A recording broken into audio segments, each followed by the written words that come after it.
Every piece is exactly in its place. After studying the board and the painting for several moments, he steps back and crosses his arms, and a smile creeps across his face. He lifts his voice in the quiet hallways of this seemingly abandoned art gallery and says, "Young man in the painting, I sure wish you could hear me right now, because I've got some good news. The devil only thinks he has won, but I've been studying the board, and there is a move he has missed. If you could see what I see, the whole nature of this game would change. Not only would this move save you from defeat, but it would also help you win the entire game." This legend, first told in the 1800s and brought to life for me by Tony Evans, is one of my favorites.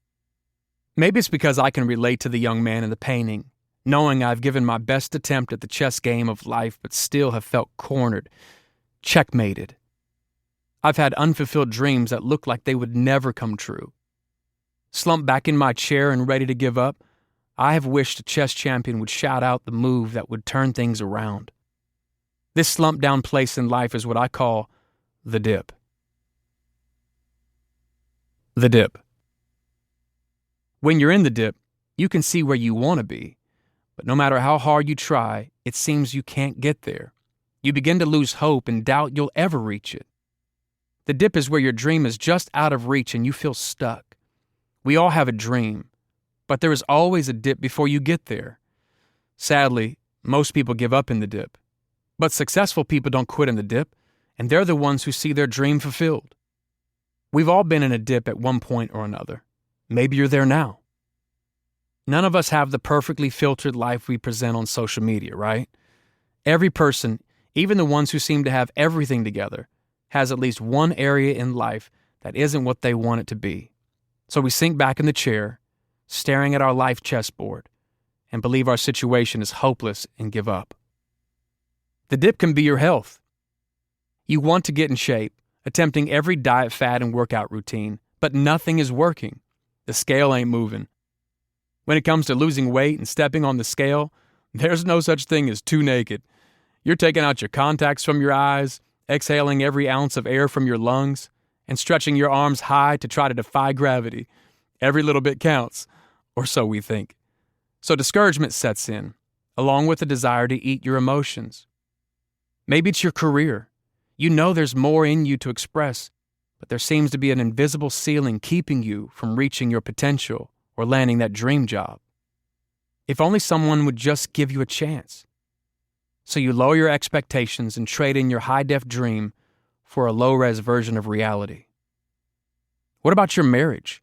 You're giving your all, but things aren't getting better, and you're even contemplating divorce.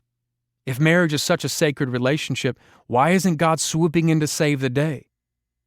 It could be that you're single and looking for a spouse, but you just can't find Mr. or Mrs. Right, and you're tempted to settle for Mr. or Mrs. Right Now instead.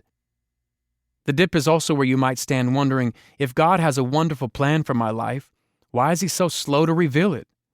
Does he even see me here in this place? It feels like you have one piece of a 10,000-piece puzzle and don't know where to begin.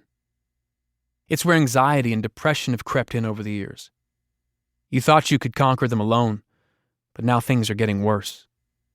It's trying and trying to get pregnant, but all signs point to it never becoming a reality. It's where throwing in the towel seems reasonable and feels like your only option. You feel outsmarted by the enemy, checkmated. Do I have your attention? The young man in that painting is facing the biggest challenge we all face when we're in the dip, the urge to give up. He's stressed, he's filled with doubt, and he simply cannot see how any outcome will be anything other than a clear defeat. He has lost faith and is about to quit in the dip. And just like him, many of us want to give up when we can't see any hope for a positive outcome. But let me encourage you. When we are ready to quit in the dip, we have a God who's just getting started. God doesn't see as we see. He says, "My thoughts are nothing like your thoughts, and my ways are far beyond anything you can imagine. For just as the heavens are higher than the earth, so my ways are higher than your ways, and my thoughts higher than your thoughts." Isaiah 55, 8-9. Just as that chess champion saw a winning move that the young man couldn't see, God sees what we don't see in our lives.